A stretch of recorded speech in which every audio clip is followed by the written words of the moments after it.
उत्तर प्रदेश में शंकराचार्य स्वामी अभिमुक्तेश्वरानंद को लेकर सियासी और धार्मिक संग्राम तेज हो गया है। बच्चों के यौन शोषण मामले में एफआईआर दर्ज होने के बाद प्रयागराज पुलिस पिछले 3 दिनों से वाराणसी में डेरा डाले हुए है। हालांकि पुलिस अभी तक आश्रम नहीं पहुंची है, लेकिन सूत्रों के मुताबिक टीम शंकराचार्य से जुड़े सबूत जुटाने में लगी हुई है और पूरी तैयारी के बाद ही पूछताछ की कार्रवाई हो सकती है। इस बीच शंकराचार्य ने मीडिया से बातचीत में बड़ा बयान देते हुए कहा, हिंदुत्व खतरे में है।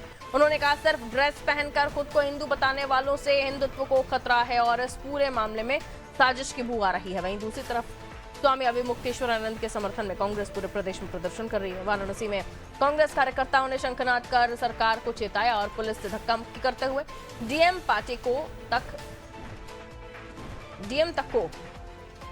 डीएम तक पहुंचे। वहीं आगरा, लखनऊ, मेरठ, बुलंदशहर, गोरखपुर और ललितपुर समेत कई जिलों में कांग्रेसियों ने नारेबाजी कर ज्ञापन सौंपे और कार्रवाई पर सवाल उठाए। हमारी जानकारी में नहीं है। जो लोग आहत होंगे वो अपना भाव प्रकट करेंगे ही, अपने अपने ढंग से करेंगे। जो 2 बच्चों के साथ जो आरोप लगे और 18 बच्चों के साथ इस तरह का है, तो क्या कहेंगे? और अब वो किसी को ये बात में जानकारी है कि कुछ बटुकों के साथ अन्याय अत्याचार हुआ है, तो उनको छुपा के क्यों रखा है? महीनों से छुपा के क्यों रखा है? दो को आपने सामने रख दिया, कह रहे हैं 18 और छिपे हुए हैं। 18 क्यों छिपा के रखे हैं आपने? जब 2 का कर रहे थे उसी समय 20 का कर देते। अगर 20 के साथ कोई गड़बड़ी हुई है तो आप छुपा के क्यों रखे हुए हो इतने दिन तक?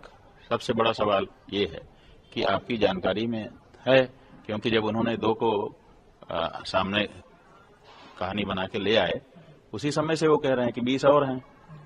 तो अब कह रहे हैं कि नहीं, अब 2 आ गए, 18 हैं। पहले तो कह रहे थे 20 और हैं, तो 18 और 20 में कैसे अंतर आ गया, ये बात है। और दूसरे, अगर आपकी जानकारी में है तो आपने उसी समय उनकी भी नालिश क्यों नहीं की? बचा के क्यों रखा है? इसका मतलब तो देखिए, शंकराचार्य पर जो यौन शोषण के मामले में एफआईआर दर्ज हुई है, लेकिन उसके बाद अब कांग्रेस ने इस मुद्दे को हाथों हाथ ले लिया है और कांग्रेस अलग अलग जगहों पर प्रदर्शन करती हुई नजर आ रही है। शंकराचार्य भी कह रहे हैं शायद साजिश की बू आ रही है। आइए इसे और भी जानने की कोशिश करते हैं, अब तक ये मामला कहां तक पहुंचा है। अजीत मेरे सहयोगी हमारे साथ जुड़े हुए हैं। प्रयागराज की जो पुलिस वाराणसी पहुंची है, बताया जा रहा है कि वहां पर सबूत जुटाए जा रहे हैं, पूरे मामले को और गहनता के साथ जांचा जा रहा है, जिसके बाद आश्रम की तरफ हो सकता है बाद में पुलिस जो है वो रुक करे। लेकिन अभी क्या कुछ कार्रवाई हो रही है और जिस तरह के बयान सामने आ रहे हैं, जो प्रदर्शन कांग्रेस की तरफ से किया जा रहा है, वो कितने बड़े पैमाने पर किया जा रहा है? जी अजीत।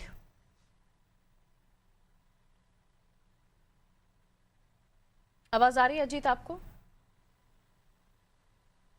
अजीत आपको जी सवाल पारुल, मैं जी, बता दूं कि कहीं ना कहीं शंकराचार्य जी पारुल, मैं बता दूं कि कहीं ना कहीं शंकराचार्य का ये भी कहना है कि मेरे साथ जो है कि कहीं ना कहीं जो है कि लोग जो है कि षड्यंत्र कर रहे हैं। वही बता दें कि आपको ये भी बता दें कि कांग्रेस पार्टी के कार्यकर्ता से लेकर के प्रदेश अध्यक्ष अजय राय हो, वो शंकराचार्य के साथ खड़े होने की दावा भी कर रहे हैं। और आज के कचहरी परिसर में एक भारी संख्या में कांग्रेस के लोग करके और एक ज्ञापन दिए और संघर्ष किए। कहीं ना कहीं शंकराचार्य का ये भी लग रहा है कि राजनीतिक सियासी में बदल जा रहे हैं। वही सनातन की लड़ाई को लेकर के अब विपक्ष हावी हो गया है।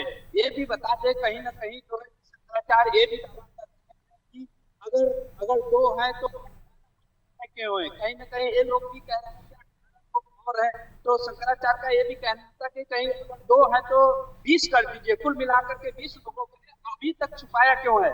वही बात करें तो कांग्रेस पार्टी के प्रदेश अध्यक्ष अजय राय का ये भी कहना था कि आज अगर शंकराचार्य की गिरफ्तारी होती है तो कांग्रेस के एक कार्यकर्ता जो है शंकराचार्य के साथ जेल जाने के लिए तैयार है। वही बात करें तो आपको ये भी बता दें कि समाजवादी पार्टी हो चाहे कांग्रेस पार्टी हो, अन्य पार्टी भी, राजनेता भी, भी हो, राजनीति का है, सारे लोग शंकराचार्य के साथ जो है खड़े होने के लिए बाकी है। बिल्कुल। अब ये मामला कहां तक जाता है ये देखना होगा, क्योंकि अब इसमें राजनीति का भी तड़का लगता हुआ नजर आ रहा है। कांग्रेस को बैठे बैठाए मुद्दा मिल गया है और वो उन्हें लगता है कि इस मुद्दे को भुनाकर वो अपना वोट बैंक शायद ज्यादा उत्तर प्रदेश में बढ़ा पाएंगे। बहुत शुक्रिया अजीत से जानकारी के लिए। तो पूरा मामला जो है शंकराचार्य का, जिसमें यौन शोषण के मामले उनके ऊपर लगे हैं, पूरा मामला जिसको लेकर अब पुलिस अपनी जांच कर रही है, तहकीकात कर रही है। आगे जो भी कुछ सामने आता है वो हम अपने दर्शकों को बताएंगे। फिलहाल